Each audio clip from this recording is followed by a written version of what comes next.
Hello friends, today we will understand very important term. What is the meaning of asset? Asset का मतलब क्या है? Types of asset, current asset, non current asset, deferred asset, उन सब का आज हम मीनिंग समझेंगे. बहुत इंपॉर्टेंट क्लास है, तो आप क्लास को अच्छे से सुनिएगा. एसेट होता क्या है? Let's look into the theoretical definition of asset. It is an economic resource of a business. Anything which is a property or in the possession of a business, including the amount due from others. Asset का मतलब हो गया जो मेरा economic resources है, मेरी properties है, या जो मेरे पोजेशन या जो मेरे अंदर है, including the amount due from others. Simple example देती हूँ. अगर आप मेरे से पूछोगे कि मेरा क्या एसेट है, तो सपोज मेरे पास मेरी कार है, तो मैं आपको बोलूंगी कार मेरी है तो ये मेरा एसेट है. मेरे पास कैमरा है जिससे मैं रिकॉर्डिंग करती हूँ, वो मेरा एसेट है. Suppose I have a laptop, तो वो लैपटॉप मेरा एसेट है. मेरे पास घर है जो मेरे नाम पे है, तो वो मेरा एसेट है. The properties which are own by me, वो प्रॉपर्टी जो मैं ओन करती हूँ, जिस पे मेरा लीगल राइट है, दोज आर माई एसेट. मैं उस प्रॉपर्टीज को जैसे चाहे वैसे यूज कर सकती हूँ. Means I am the 100% owner of those asset. So what is an asset? Asset, anything which is a property. जो भी प्रॉपर्टी आपके पास है, आपके नाम पे है, आपका उस पे लीगल राइट है, आप उसको जैसे चाहे वैसे यूज कर सकते हो, वो मेरा एसेट है. और in the possession of a business, या तो वो मेरे पास है या वो जो बिजनेस मैं करती हूँ उसके अंडर है, but I have a legal right and I can use the way I want. Clear है? सो एसेट क्लियर हुआ that anything which is a property और in the possession of a business, including the amount due from other. अब आप बोलोगे asset तो समझ में आ गया कि अगर मेरे पास कुछ है जो मेरे नाम पे है, जिस पे मेरा लीगल राइट है, जिसको मैं जैसे चाहे वैसे यूज कर सकती हूँ, वो मेरा एसेट है. बट इसका मतलब क्या है? Including the amount due from others. So let's take an example. Suppose मेरा एक फ्रेंड है, उसको पैसों की जरूरत थी. वो मेरे पास आया और पूछा कि आई नीड 1 लाख रुपीज, क्या आपके पास, तुम्हारे पास 1 लाख रुपीज है? मैंने कहा हाँ हाँ है, कैश पड़े हुए हैं. और मैंने उसको 1 लाख रुपीज दे दिए. Now if someone ask me what are my asset, मैं बोलूंगी मेरे पास मेरी कार है, वो मेरा एसेट है.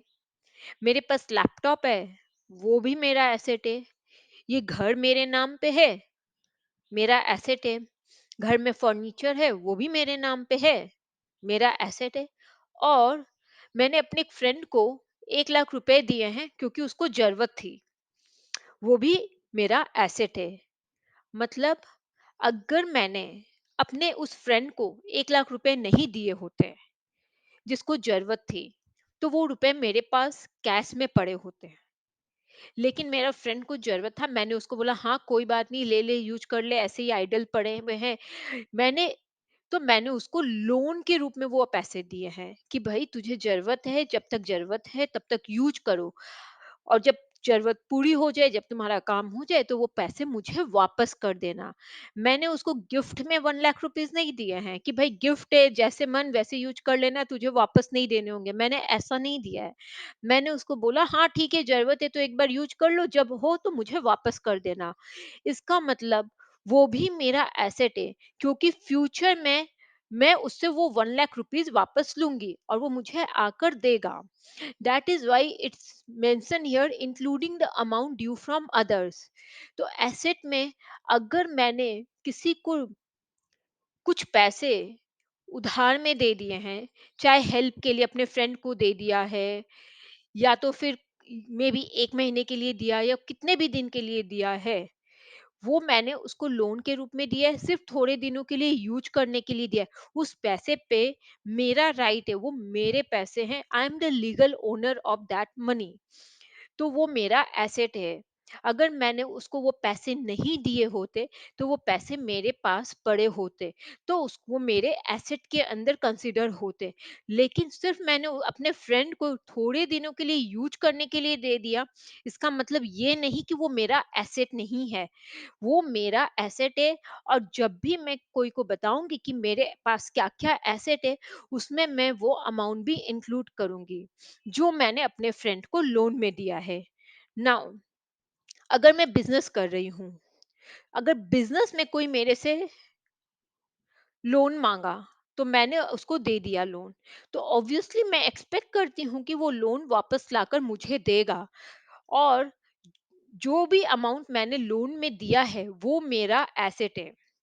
Now suppose I am doing a business and मेरा सपोज पेन बेचने का बिजनेस है। मैंने 3 लाख का पेन मार्केट में बेचा। जब मैं बेचने गई, तो मेरे को 1 लाख रुपीज तो कैश में मिल गया। I receive cash for 1 lakh rupees. बाकी जो 2 लाख है, मेरे को बंदे ने बोला कि भाई मेरे पास अभी कैश नहीं है, मैं आपको कैश अभी नहीं दे सकता हूँ, मैं आपको ये पैसे 45 डेज के बाद दूंगा। तो मैं आपको ये पैसे दूंगा जरूर, बट मैं आपको 45 डेज के बाद दूंगा। इसका मतलब ये थोड़ी कि, तो जब मैं ऐसे बिजनेस करती हूँ, बिजनेस में जब मैं किसी को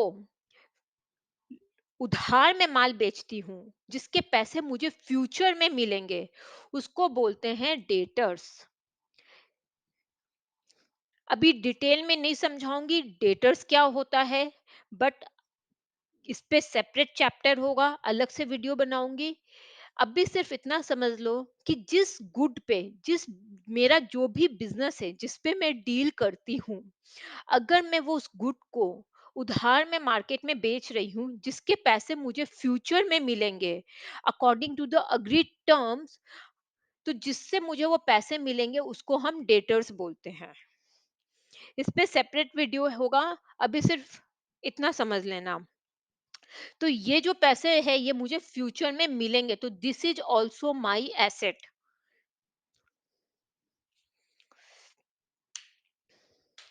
वो मुझे पैसे क्यों दे रहा है? वो मुझे पैसे इसलिए दे रहा है क्योंकि मैंने उसको सामान बेचा है। मैंने उसको सामान बेचा है, इसके लिए वो मुझे पैसे दे रहा है। और ये मेरा एसेट है, though the amount is going to be receive in future, जो मुझे फ्यूचर में रिसीव होने वाला है। अगर नहीं दिया तो मैं उस पे लीगल केस कर सकती हूँ, क्योंकि जब भी हम कोई सामान खरीदते हैं या बेचते हैं, तो हमें इनवॉइस कॉपी भी मिलती है। तो टेक्निकली अगर मैं कोई सामान मार्केट में उधार बेच रही हूँ, वो गुड जिस पे मेरा बिजनेस है, in the normal course of business, जो मैं परचेज सेल कर रही हूँ, अगर मैं कुछ उधार बेच रही हूँ, तो वो उधार जिस पर जिस पर्सन को मैं वो बेच रही हूँ, जिस कंपनी को मैं बेच रही हूँ, उसको डेटर्स बोलते हैं। और उससे जो अमाउंट मेरे को फ्यूचर में मिलने वाला है, वो मेरा एसेट है। क्लियर हुआ? नाउ अब मैं आपको बता रही हूँ कि एसेट के डेफिनेशन में अगर आप देखोगे तो ये भी लिखा हुआ, it is an economic resources of a business. Economic resources का मतलब क्या हुआ? इकोनॉमिक रिसोर्सेस का मतलब हुआ जिसकी मनी के अंदर वैल्यू है और वो मुझे फ्यूचर में कुछ कैश ला कर देगी।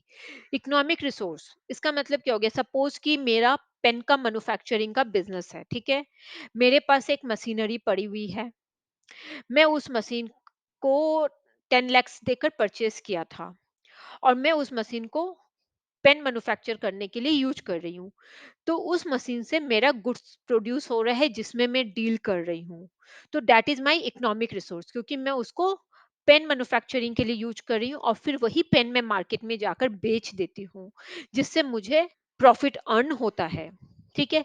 नाउ लेट्स सपोज कि मेरे पास जो मशीन पड़ी हुई है, मैं सोच रही हूँ मशीन को अब मैं यूज नहीं करूंगी, I don't want to use the machine, वो फैक्ट्री में ऐसे ही पड़ी हुई है, कोई पुरानी सी मशीन थी, मैंने कभी 15 लाख में खरीदी थी, लेकिन अभी भी मैं अगर मार्केट में जाऊं और बेचूं तो मुझे उसके अच्छे पैसे मिल जाएंगे। तो क्या मैं वो मशीन को बेच सकती हूँ? हाँ, बेच सकती हूँ। मेरी मशीनें मेरे फैक्ट्री में पड़ी, उसकी मालिक मैं हूँ। I am the 100% owner of the asset, तो मैं उसको बेच सकती हूँ। तो भी वो मशीन मेरा इकोनॉमिक रिसोर्स हुआ। कल मैं मार्केट में जाकर उसको बेच सकती हूँ, सेल कर सकती हूँ, कोई प्रॉब्लम नहीं है, ठीक है?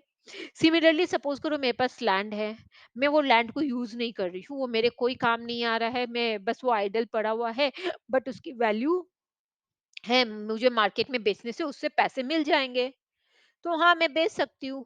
मेरे पास बिल्डिंग है, मेरी सपोज़ करो मेरे पास मेरी पुरानी बिल्डिंग है जहाँ पर मेरा पहले ऑफ़िस सेटअप था। अब मैं नई जगह पर शिफ्ट हो गई हूँ, नई बिल्डिंग ले ली हूँ, लेकिन मेरा पुराना बिल्डिंग ऐसे ही पड़ा हुआ है। तो मैं क्या पुराने बिल्डिंग को बेच सकती हूँ? हाँ, आई एम द ओनर, मेरा उसपे लीगल राइट है, वो मेरे नाम पे है, तो मैं उसको बेच सकती हूँ। तो anything which is an economic resource, जिससे मेरे को पैसे आने वाले हैं, जिससे मुझे पैसे आएँगे, वो मेरा एसेट होता है। तो समझ में आया, इकोनॉमिक रिसोर्स के अंदर 2 तरह की चीज़ें हो गई। या तो मैं कोई मेरे पास एसेट है, चाहे वो मशीन है, चाहे वो प्लांट है, चाहे वो मेरा बिल्डिंग है, जिसको मैं गुड्स एंड सर्विस प्रोड्यूस करने में यूज़ कर रही हूँ, और या तो उसको मैं यूज़ नहीं कर रही हूँ, वो मेरे पास ऐसे ही पड़े हुए हैं, पर मैं उसको मार्केट में जाकर बेच सकती हूँ और उससे मुझे पैसे मिल सकते हैं, तो भी वो मेरा एसेट है। नाउ कैश मेरा एसेट है, क्योंकि कैश इज़ समथिंग, मनी, जिसको मैं कोई भी चीज़ के लिए बिज़नेस में यूज़ कर सकती हूँ। नाउ बैंक में मेरे 5 लाख रुपए पड़े हुए हैं, क्या वो मेरा एसेट है? हाँ भाई, वो भी मेरा एसेट है। भाई कैसे वो मेरा एसेट है? क्योंकि मैंने बैंक में अपने अकाउंट में वो पैसे जमा किए हैं, वो पैसे मेरे हैं। मैं उसको घर पर भी रख सकती थी, लेकिन मैंने सेफ्टी के लिए बैंक में डाल कर रखा है, सिक्योरिटी के लिए डाल कर रखा है। मेरा अकाउंट एचडीएफसी बैंक में है, मैंने एचडीएफसी बैंक में अपने 5 लाख रुपए डाले हुए हैं, तो इसका मतलब ये थोड़ी कि वो पैसे बैंक के हो गए। नहीं, वो पैसे मेरे हैं, उस पे मेरा राइट है, उसको मैं जैसे चाहूं वैसे खर्चा कर सकती हूँ। I am the 100% owner of that bank balance, तो वो भी मेरा एसेट हो गया। तो आपको समझ में आया एसेट क्या हुआ? Economic resource of a business, जो भी एसेट मैं अपने बिजनेस में गुड्स एंड सर्विस प्रोड्यूस करने के लिए यूज कर रही हूँ, वो मेरा एसेट है।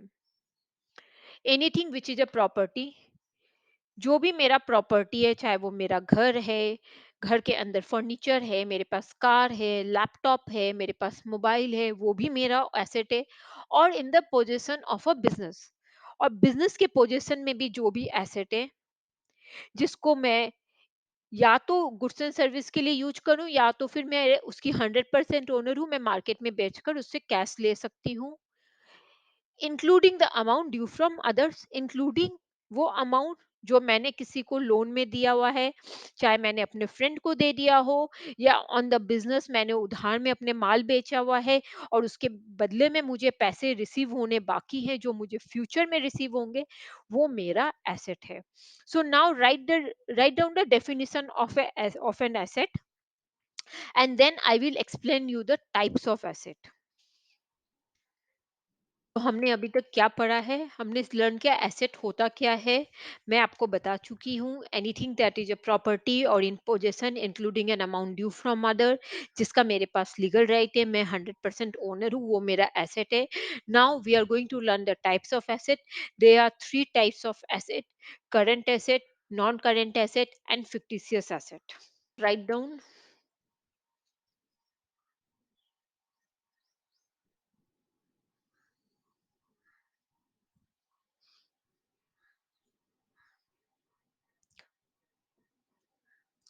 Current assets,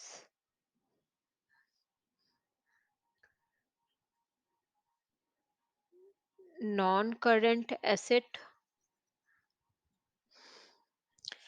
and fictitious asset. What is non current asset? Non current asset वो है जो नॉर्मली रीसेल के लिए नहीं होते हैं। It is not normally for resale. Normally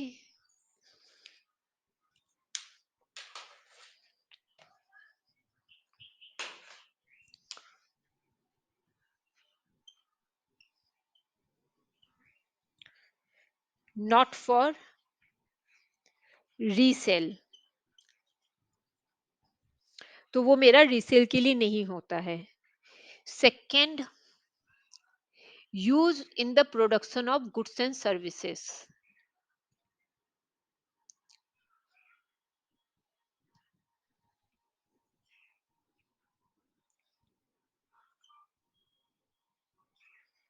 and services.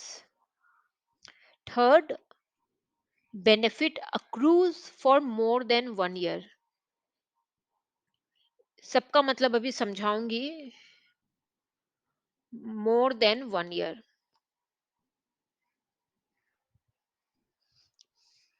So, what is non-current asset? Non-current asset are those asset which are not normally purchased for resale.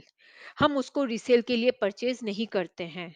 Second, हम उसको गुड्स एंड सर्विस प्रोड्यूस करने के लिए use करते हैं। And thirdly, the benefit accrue for more than 1 year. So now suppose I purchase a land. ठीक है, मैंने एक लैंड परचेज किया क्योंकि मैंने बोला वहां मैं अपनी फैक्ट्री स्टैब्लिश कर लूंगी। मैंने लैंड क्यों परचेज किया? अपने फैक्ट्री को स्टैब्लिश करने के लिए। मतलब मेरा जो ऑब्जेक्टिव था वो ये नहीं था कि मेरे को लैंड को परचेज करके सेल करना है। मेरा ऑब्जेक्टिव, मेरा इंटेंशन है कि मैं वो लैंड में अपने फैक्ट्री को सेटअप करूंगी और फिर मैं उसी फैक्ट्री में गुड्स एंड सर्विस प्रोड्यूस करूंगी। I will produce the goods और providing the service, and then जो भी मेरा होगा उसको मैं बेचूंगी। सो नाउ लेट्स सपोज कि मैंने लैंड परचेस किया है फैक्ट्री सेटअप करने के लिए, और मेरा पेन का बिजनेस है। तो मेरा मानना है जो मैं फैक्ट्री सेटअप करूंगी उसमें मैं पेन मैन्युफैक्चर करूंगी और वो पेन को मैं मार्केट में बेचूंगी। सो हियर वो लैंड और वो जो फैक्ट्री में सेटअप करने के लिए मशीनरी ये सब इंस्टॉल करूंगी, वो मेरे एसेट्स है। वो मेरे नॉन करंट एसेट है। क्यों? क्योंकि मेरा इंटेंशन नहीं है उसको रीसेल करने का। मैंने उसको रीसेल के पर्पस से नहीं खरीदा है। मैंने उसको इस पर्पस से खरीदा है कि मैं उसको अपने बिजनेस के लिए गुड्स एंड सर्विस को प्रोड्यूस करने के लिए यूज करूंगी। मेरा इंटेंशन नहीं है कि मैं उसको बेचूंगी। मेरा कोई इंटेंशन नहीं है कि मैं उसको 1 साल में बेचूँगी। मेरा इंटेंशन है भाई मैं उसको पेन मैन्युफैक्चर करने के लिए आराम से यूज़ करूँगी। लैंड, लैंड क्या होता है? लैंड हमेशा मेरे पास रहेगा, that is a permanent thing. वो हर वक़्त रहेगा। मशीनरी, अगर मशीन परचेज़ की तो वो भी वैल्यू मेरे को गुड्स एंड सर्विस प्रोड्यूस करती रहेगी जब तक वो खराब नहीं हो जाए। अगर हम कोई भी एसेट इस इंटेंशन से परचेज़ करते हैं कि मैं उसको रीसेल नहीं करूँगी, वो मेरे को मेरे बिज़नेस को रन करने में मदद करेगा, वो मेरा नॉन करंट एसेट है। सपोज करो मैंने पेन का बिजनेस करती हूँ, मैं पेन मैन्युफैक्चर करती हूँ, मैंने एसी परचेज किया है। एसी मैंने अगर परचेज किया है तो मेरा इंटेंशन है मैं एसी अपने ऑफिस में इंस्टॉल करवाऊंगी, अपने फैक्ट्री में इंस्टॉल करवाऊंगी, ताकि जो मेरे एम्प्लॉयज काम कर रहे हैं वो आराम से काम कर सके। मैंने अपने ऑफिस के अंदर फर्नीचर खरीदा है। अगेन, फर्नीचर मैंने इस इंटेंशन से नहीं खरीदा कि मैं उसको जाकर बेचूंगी। मैंने खरीदा है कि भाई मैं अपने ऑफिस में अच्छे से फर्नीचर लगाऊंगी ताकि जो मेरे क्लाइंट आते हैं वो उसको यूज कर सके। तो all are my non current asset. मैं नॉट फॉर रीसेल, मैं उस इंटेंशन से परचेज ही नहीं कर रही हूँ कि मेरे को उसको रीसेल करना है मार्केट में। हाँ, अगर खराब हो गया, अगर मैंने फर्नीचर खरीदा और फर्नीचर मेरा खराब हो गया है, तब मैं जाकर उसको मार्केट में बेच दूंगी। लेकिन जब मैंने फर्नीचर परचेज किया था, अपने ऑफिस में सेटअप किया था, मेरा इंटेंशन था कि मैं उसको अपने क्लाइंट को सर्विस प्रोवाइड करने के लिए यूज करूंगी। मैंने रीसेल के ऑब्जेक्टिव से नहीं खरीदा था। समझ में आया the first point, normally not for resale. अच्छा, अब आप बोलोगे नॉर्मली वर्ड क्यों यूज हुआ है? एक्चुअली नॉर्मली इसलिए यूज हुआ है क्योंकि it is not necessary that we will fulfil this condition every time, but normally in general it happens.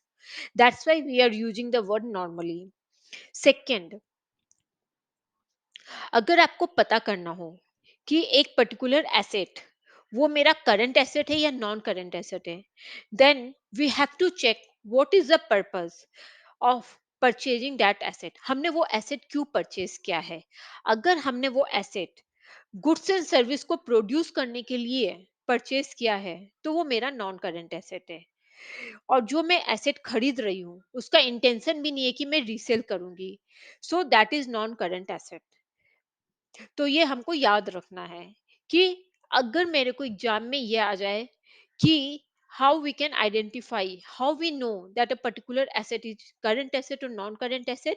The checkpoint is, what is the intention, why I have purchased the asset, what is the objective behind the purchase, and accordingly we will classify. अगर हमने यहाँ पर जैसे land हमने purchase किया था, machinery purchase कर रहे हैं, व्हीकल परचेस कर रहे हैं, फर्नीचर परचेस कर रहे हैं, ये सब मेरा ऑब्जेक्टिव, मेरा इंटेंशन रीसेल का नहीं है, मेरा इंटेंशन है मैं उसको यूज करूंगी, तो वो मेरे नॉन करेंट एसेट है। Then it's mentioned it should be used in the production of goods and services. अब अगर मेरा इंटेंशन रीसेल का नहीं है, तो मैं एसेट्स क्यों परचेस कर रही हूँ, मैं लैंड क्यों परचेस करूंगी, लैंड पे मैं मशीन क्यों सेटअप करूंगी, ऑफिस में फर्नीचर क्यों परचेस कर रही हूँ, लैपटॉप क्यों परचेस कर रही हूँ, बिकॉज मैं उसको अपने बिजनेस में यूज कर सकूं। लेट्स टेक एन एग्जांपल, मेरा पेन मैन्युफैक्चरिंग का बिजनेस है, I am manufacturing and selling the pen. अगर मैंने लैंड परचेज किया है, उसको उसमें मैंने मशीन सेटअप किया है ताकि मैं पेन प्रोड्यूस कर सकूं, मैंने ऑफिस में फर्नीचर सेटअप किया है ताकि जो मेरे क्लाइंट आए वो उसको यूज कर सके, मैंने लैपटॉप खरीदा है क्योंकि मेरे ऑफिस में वो मैं यूज कर सकती हूँ अपने ऑफिशियल काम के लिए, मैंने व्हीकल खरीदा है ताकि मैं पेन जो मैन्युफैक्चर कर रही हूँ उसको मैं डिस्ट्रीब्यूटर तक पहुंचा सकूं।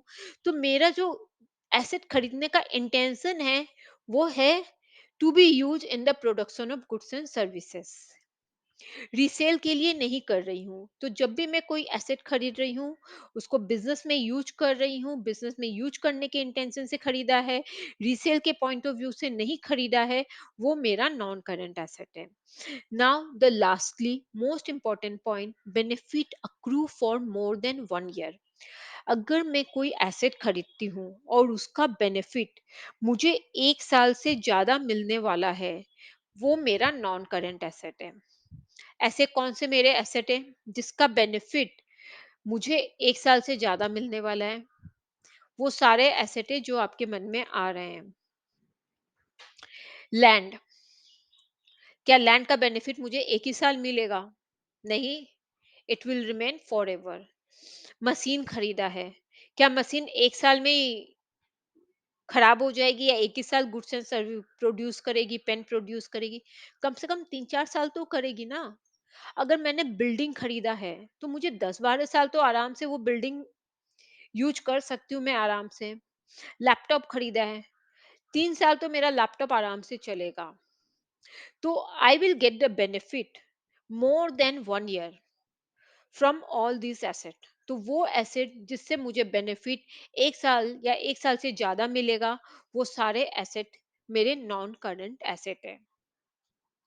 तो what are non current asset? Normally not for resale, हम रीसेल के इंटेंशन से नहीं खरीद रहे हैं, हम उसको गुड्स एंड सर्विसेज में प्रोड्यूस करने के लिए परचेज कर रहे हैं, एंड मेरे को जो एसेट में खरीद रही हूँ उसका बेनिफिट मोर देन 1 ईयर है। Example, building, laptop, plant, machinery, land, etcetera etcetera. Clear हुआ what is non current asset? So now let's move to the next topic. What is current asset? Starting current asset, I just want to highlight one point. It is not necessary that all these conditions need to be fulfilled to be classified the asset under non current asset. अगर एक भी condition fulfil हो गया है तो मेरा जो asset है वो नॉन करंट एसेट के अंदर आ जाएगा। अंडरस्टूड? सो कोई जरूरी नहीं है कि आप को सारे कंडीशन फुलफिल करने हैं, अगर इसमें से एक भी कंडीशन फुलफिल हो गया तो मेरा वो नॉन करंट एसेट है। Now what is current asset? Current asset, those are available for resale.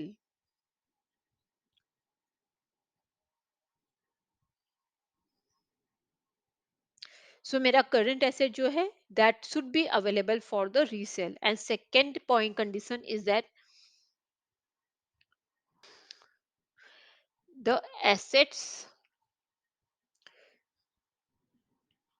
which the management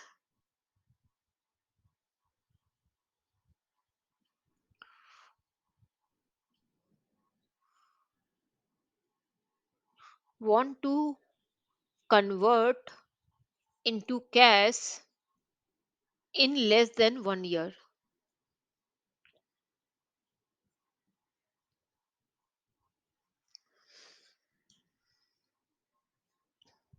सो मेरा करंट एसेट के लिए क्या है, that should be available for resale.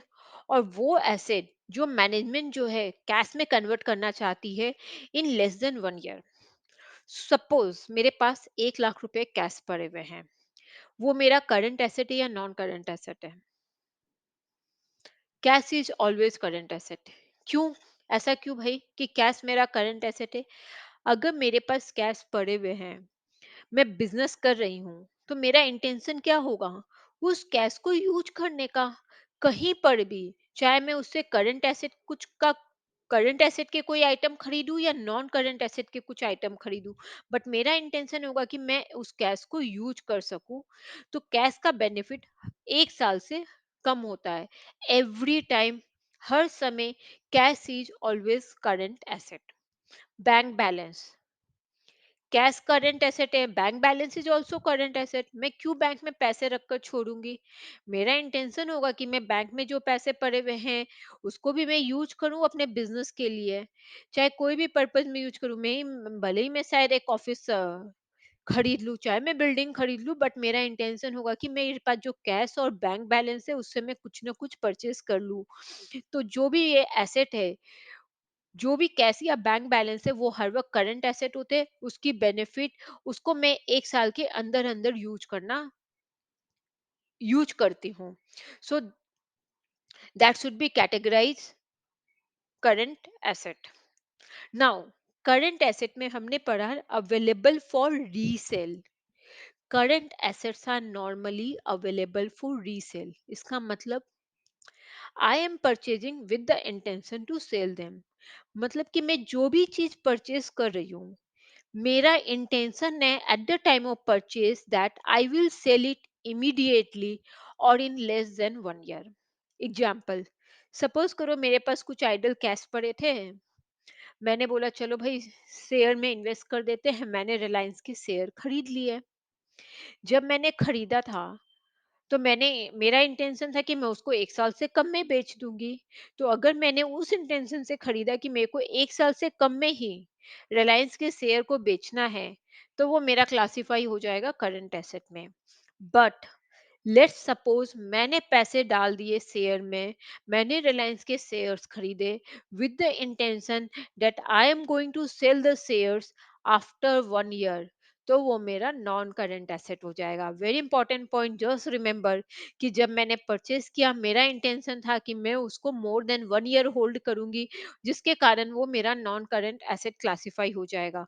और आप नोटिस करोगे ये तीनों कंडीशन फुलफिल नहीं हुए हैं, देन ऑल्सो शेयर जो मैंने परचेस किया है वो मेरा नॉन करंट एसेट है। क्लियर हुआ? करंट एसेट के एग्जांपल में वो आएंगे जो मेरे को लैपटॉप है, बिल्डिंग है, प्लांट एंड मशीनरी है। और जब करंट एसेट है वो मेरे पास आ गए, कैश है, बैंक बैलेंस है, मेरे पास अगर स्टॉक है, वो भी मेरे करंट एसेट है। स्टॉक, स्टॉक क्या होता है? मेरी फैक्ट्री है, मेरा पेन का बिजनेस है, और मैंने 1000 पेन पूरे साल में प्रोड्यूस किए। मैंने पूरे साल में 1000 पेन प्रोड्यूस किए, और मैंने 700 पेन बेच दिया मार्केट में।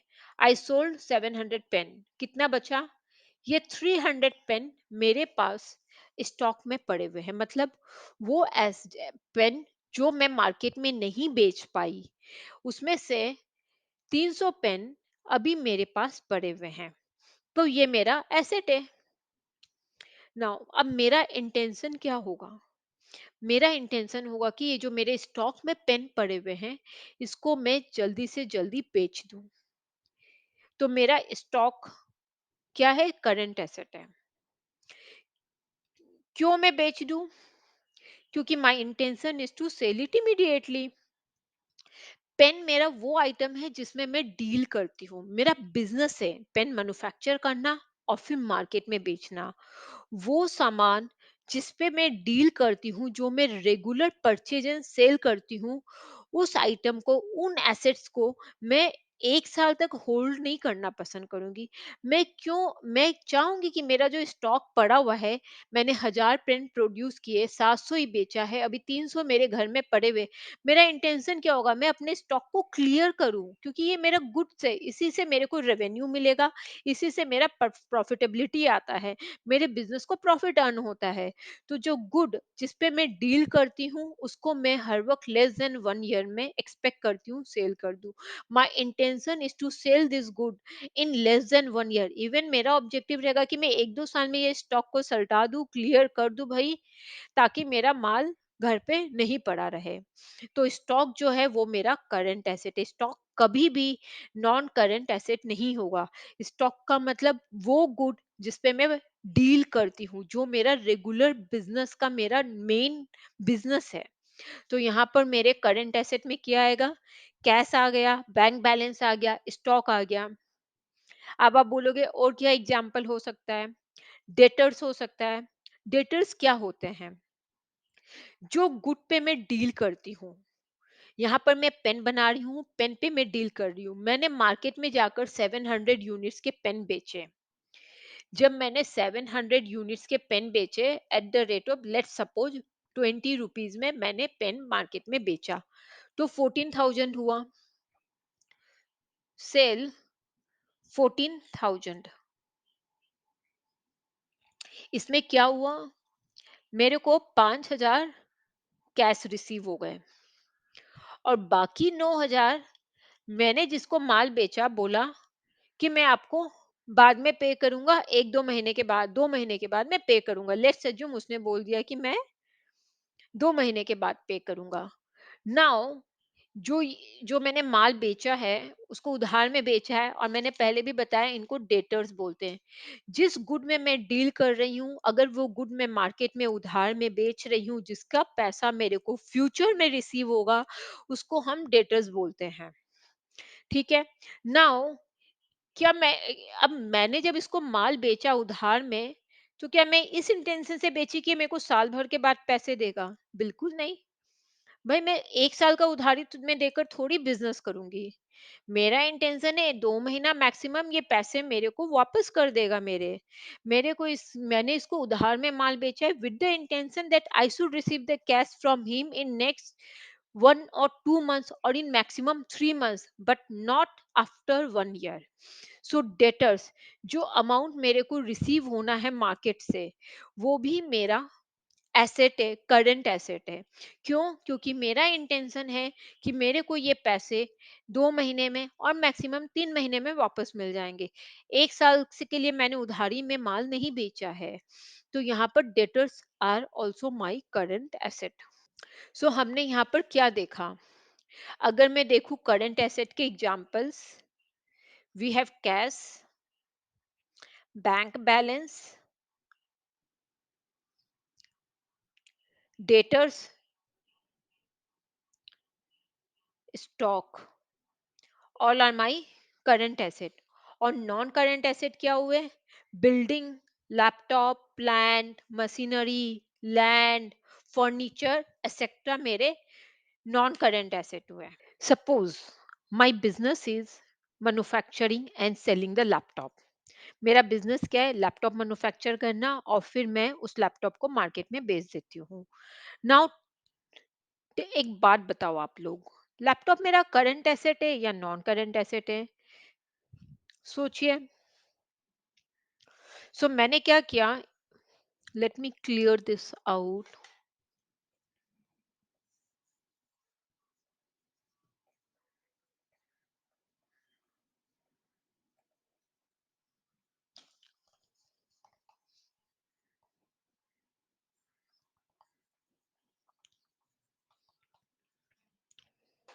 मैं क्या कर रही हूँ, लैपटॉप बना रही हूँ, मैन्युफैक्चर कर रही हूँ, सेल कर रही हूँ। अगेन मैंने पूरे साल में 1000 लैपटॉप्स मैन्युफैक्चर किए हैं, और लेट्स अज्यूम 800 मैंने सोल्ड कर दिए। Now 200 are in my stock. 200 मेरे पास पड़े हुए हैं, 200 लैपटॉप मेरे बिके नहीं है। अब आप बताओ लैपटॉप कहाँ जाएगा, करंट एसेट में जाएगा या नॉन करंट एसेट में जाएगा? अब आप बोलोगे बहुत सिंपल आंसर है, लैपटॉप का बेनिफिट जो है 1 साल से ज़्यादा मिलने वाला है, हमें 1 साल से ज़्यादा मिलता है, लैपटॉप तो हमारा नॉन करेंट एसेट है। And I agree to this कि life of the laptop is more than 1 year. हम लैपटॉप की लाइफ को 1 साल से ज्यादा है। और लैपटॉप जो है वो रीसेल के लिए भी नहीं होता है, वो तो हम बिजनेस में यूज करते हैं। यहाँ पर हमारी गलती है, we are making a mistake. मेरा मेन बिजनेस क्या है? लैपटॉप बनाना और उसको मार्केट में जाकर बेचना। अब अगर लैपटॉप ही मेरा मेन बिजनेस है और मेरे पास 200 लैपटॉप मार्केट में रह स्टॉक में रह गए हैं, तो मैं क्या चाहूंगी? मैं चाहूंगी ये 200 स्टॉक में जल्दी से जल्दी बेचूं। मेरा इंटेंशन क्या होगा कि मैं इन लैपटॉप्स को जल्दी से जल्दी मार्केट में बेच दूं। मेरा इंटेंशन नहीं होगा कि इन लैपटॉप्स को मैं 1 साल से ज्यादा अपने घर पे रखूं, अपने गोडाउन में रखूं, फिर मैं 1 साल के बाद उसको बेचने के लिए जाऊंगी। मेरा इंटेंशन होगा कि मैं इसको जल्दी से जल्दी बेचूं। मैं लैपटॉप क्यों बना रही हूँ? बेचने के लिए बना रही हूँ, घर में रखने के लिए थोड़ी बना रही हूँ। तो मेरे को रहेगा कि मैं ये सारे लैपटॉप 1-2 महीने में बेच दूं। मैं लैपटॉप बना रही हूँ with the intention to sell in the market. दस, यहाँ पर लैपटॉप मेरा करंट एसेट है। जिस चीज में मेरा बिजनेस चल रहा है, जिस चीज में मैं डील कर रही हूँ, जो मेरा बिजनेस है, वो मेरा करंट एसेट होता है। यहाँ पर I want to sell all the laptop as soon as possible, क्योंकि ये मेरा वो गुड है जिस पे मैं डील करती हूँ। जो ये मेरे 200 लैपटॉप बच गए हैं, ये मेरा स्टॉक में आएंगे। ये मेरा स्टॉक है। स्टॉक को इन्वेंट्री भी बोलते हैं। तो ये मेरे इन्वेंट्री के अंदर है और मेरा इंटेंशन होगा कि मैं जल्दी से जल्दी इस स्टॉक को क्लियर कर दूं। मेरा इंटेंशन नहीं होगा इस लैपटॉप्स को मैं बुक्स में 1 साल से ज्यादा होल्ड करके रखूं, दो the life of the laptop is more than 1 year. तो याद रखना, सिमिलरली अगर मैंने उधार में कुछ बेचा है, कुछ लैपटॉप बेचे हैं जिनके पैसे मुझे अभी मिले नहीं हैं बट फ्यूचर में मिलेंगे, तो again that is going to be categorize under debtors. क्योंकि मैंने इस इंटेंशन से नहीं बेचा है कि मेरे को 1 साल के बाद वो पैसे वापस मिले। मैंने गुड्स बेचा है, लैपटॉप बेचा है विद द इंटेंशन कि मेरे को 2 महीने में या 3 महीने में लैपटॉप के पैसे मिल जाए। तो जो भी लैपटॉप मेरे उधार में बिके हैं, जिसके पैसे मुझे मार्केट से अभी लेना बाकी है, वो भी मेरे करंट एसेट में कैटेगराइज होगा। सो नॉर्मली जिस चीज में मैं डील कर रही हूँ, जिस चीज जो चीज का मेरा बिजनेस है, that is always categorize under current asset. Beside all the heavy और बिग एक्सपेंस आइटम, लाइक अगर मैं प्लांट खरीद रही हूँ, मशीनरी खरीद रही हूँ, फर्नीचर खरीद रही हूँ अपने बिजनेस को करने के लिए, वो मेरे नॉन करंट एसेट है। अच्छा, अब आप लोग एक बात बताओ, इन्वेस्टमेंट कहाँ जाएगा? सपोज करो मैंने इन्वेस्टमेंट किया है, वो कहाँ जाएगा? अगर मैंने इन्वेस्टमेंट ये सोचकर किया है कि मेरे को 1 साल में ही उस इन्वेस्टमेंट को बेच देना है और उससे जो पैसे आएंगे वो मैं निकाल लूंगी, तो इन्वेस्टमेंट मेरा करंट एसेट है। लेकिन अगर मेरा इंटेंशन है कि वो इन्वेस्टमेंट जहां भी मैंने इन्वेस्ट किए, आइदर ऑन द शेयर और स्टॉक और एनीथिंग, उसको मैं 1 साल से ज्यादा इन्वेस्ट करके रखूंगी, तो वो मेरा नॉन करंट एसेट है। अगर ये क्लियर हो गया है तो now let's quickly look into the types of non current asset. So let me clear out this. मैं इसको क्लियर कर देती हूँ।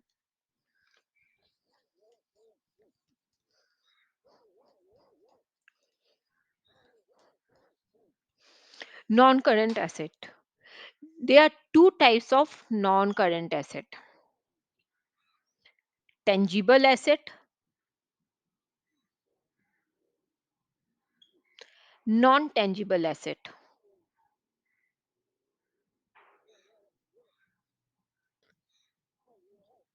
अब आप पूछोगे इसका मतलब क्या हुआ? टेंजिबल एसेट का मतलब है जिसको मैं देख सकती हूँ, टच कर सकती हूँ। अब आप सोचो यहाँ पर कौन से एसेट है जिसको आप देख भी सकते हो, टच भी कर सकते हो? आप बोलोगे भाई मैं तो सारे एसेट्स को मैं देख भी सकती हूँ, टच भी कर सकती हूँ। Let's look into the example. Building कहाँ जाएगा? बिल्डिंग में टच कर सकती हूँ, हाँ, टच कर सकती हूँ। देख सकती हूँ, ऑब्वियसली देख सकती हूँ। तो बिल्डिंग मेरा टेंजिबल है। फर्नीचर, फर्नीचर भी मैं देख सकती हूँ, टच कर सकती हूँ। फर्नीचर भी मेरा दब टेंजिबल है। लैंड, लैंड लैंड को भी टच कर सकते हैं, देख सकते हैं। Land is also my tangible asset. तो अगर मैं बात करूँ plant, machinery, laptop, mobile, vehicle, हम सबको देख भी सकते हैं, टच भी कर सकते हैं। तो ये सब मेरे टेंजिबल एसेट है, क्योंकि टेंजिबल एसेट आर दोज जिसको मैं देख भी सकती हूँ, टच भी कर सकती हूँ। What are intangible asset? In non tangible asset, non tangible asset वो है जिसको मैं देख नहीं सकती, टच नहीं कर सकती, केवल फील कर सकती हूँ। हाँ, ऐसे भी कोई एसेट्स होते हैं? हाँ, होते हैं, जिसको हम टच नहीं कर सकते, देख भी नहीं सकते, लेकिन हम उसको फ़ील कर सकते हैं। Examples, goodwill, goodwill is the best example. और भी है but let's start with goodwill. Goodwill क्या है? इट इज़ अ ब्रांड, ये एक ब्रांड वैल्यू है, जिसको मैं टच भी नहीं कर सकती हूँ, देख भी नहीं सकती हूँ, but this is a called brand value. Now let's take an example. मेरा पेन का बिज़नेस है, ठीक है? मेरी कंपनी का नाम है आरएस लिमिटेड और मैं पेन मैन्युफैक्चर करती हूँ। मैंने एक पेन बनाया, उसको बनाने में मेरा प्रोडक्शन कॉस्ट 10 रुपए आए और सिमिलरली अब ऑब्वियसली मैं पेन बना रही हूँ आरएस लिमिटेड, मैंने अपने पेन में लिख दिया आरएस लिमिटेड, क्या कोई मेरा पेन खरीदेगा?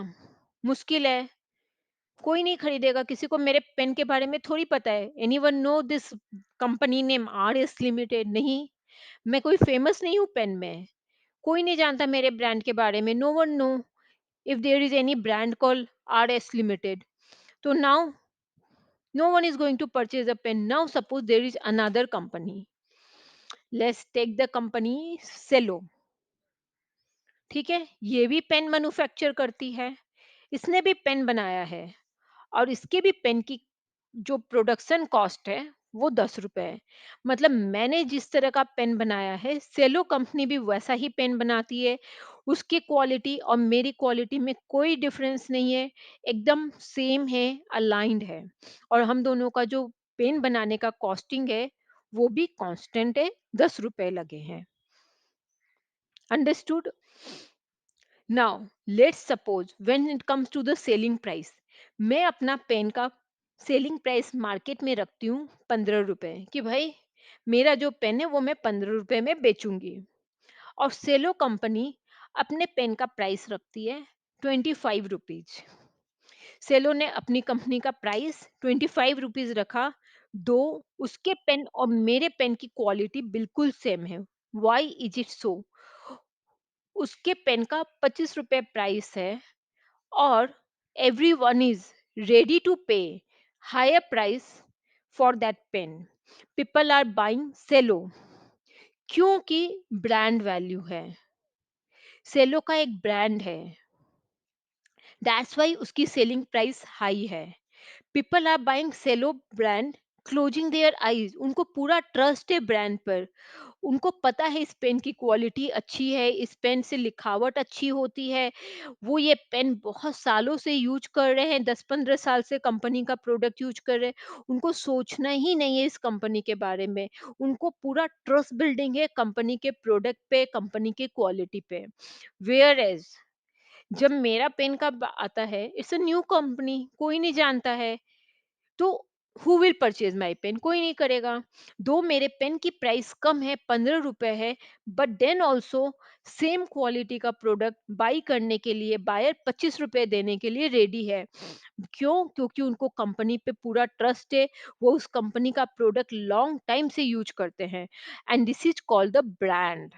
हम यहाँ पर जो ज्यादा पे कर रहे हैं वो कंपनी के ब्रांड के लिए पे कर रहे हैं। और ब्रांड को ही गुडविल बोलते हैं। एग्जाम्पल देखो, एप्पल, हम एप्पल का फ़ोन क्यों परचेज़ करते हैं? ब्रांड वैल्यू है। हम कैडबरी, हम हर वक़्त कैडबरी के ही चॉकलेट्स क्यों खाना पसंद करते हैं?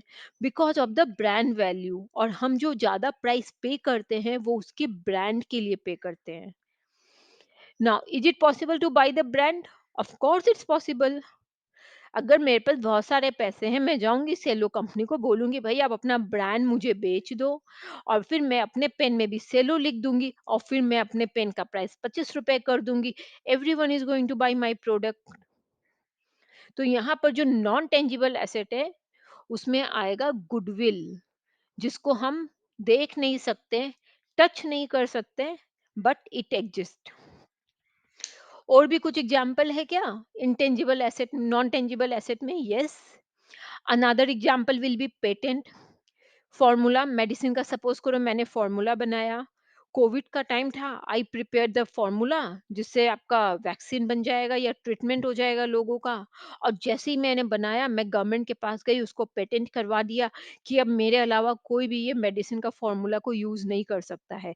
तो मैंने उसका पेटेंट कर दिया गवर्नमेंट को। Now I will be only manufacturer of that medicine in the market। और दूसरा काम क्या हो सकता है?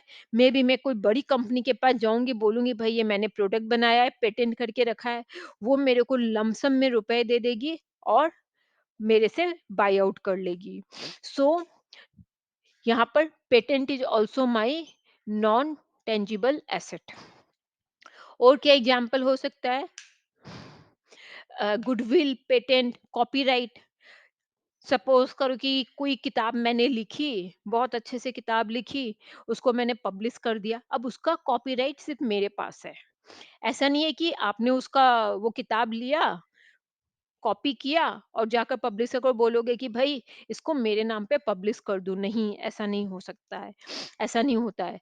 तो अगर मैंने कोई किताब रखा लिखा है, तो नो वन यूज और produce the publish that book under his और हर नेम, क्योंकि मेरे पास उसका कॉपीराइट है। तो नॉन टेंजिबल एसेट में आते गुडविल, पेटेंट एंड कॉपीराइट।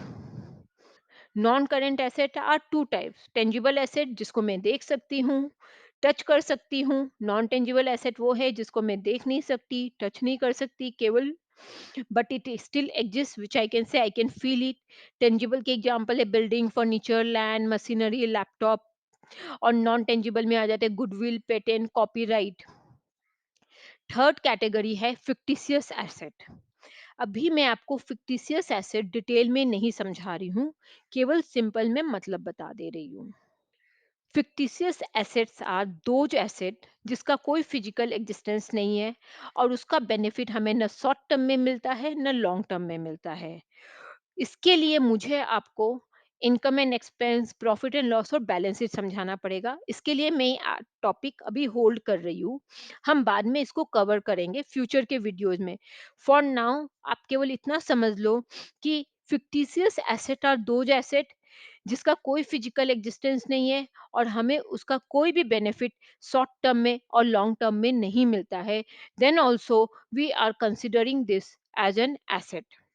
अभी मैं इसको यहाँ पर होल्ड कर रही हूँ। So let's revise quickly what we understood so far. Asset, हमने डेफिनेशन पढ़ा एसेट का, it is an economic resource. Then anything which is in a which is a property है, पोजेशन ऑफ अ बिजनेस है, including the amount due from other. Asset है। Asset तीन तरह के होते हैं: current asset, non current asset and fictitious asset. Non current asset which are not for resale, we are using it for the production of goods and services, और उसके benefit एक साल से ज्यादा मिलते हैं। Non current assets are of two types: tangible asset and non tangible asset. Tangible में क्या आता है? Building, furniture, land. Non tangible में आता है गुडविल, पेटेंट एंड कॉपीराइट।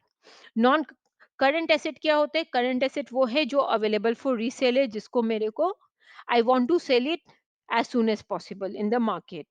और जो एसेट मैनेजमेंट भी कन्वर्ट करती है कैश में, the asset which the management wants to convert into cash in less than 1 year. इसमें क्या एग्जांपल है? मेरे कैश कैश बैलेंस है, बैंक बैलेंस है, then I have a stock lying in the books, मेरा डेटर किसी से मेरे को फ्यूचर में पैसे रिसीव होने, वो सब मेरे करंट एसेट में आते हैं। Third category is fictitious asset, जिसका कोई फिजिकल एग्जिस्टेंस नहीं होता है, उसका कोई भी बेनिफिट शॉर्ट टर्म और लॉन्ग टर्म में नहीं मिलता है। So that's it for now. आपको मेरे क्लासेस अच्छे लग रहे होंगे। अगर आपको मेरे क्लासेस अच्छे लग रहे हैं तो please don't forget to subscribe my channel and like my videos. Thank you.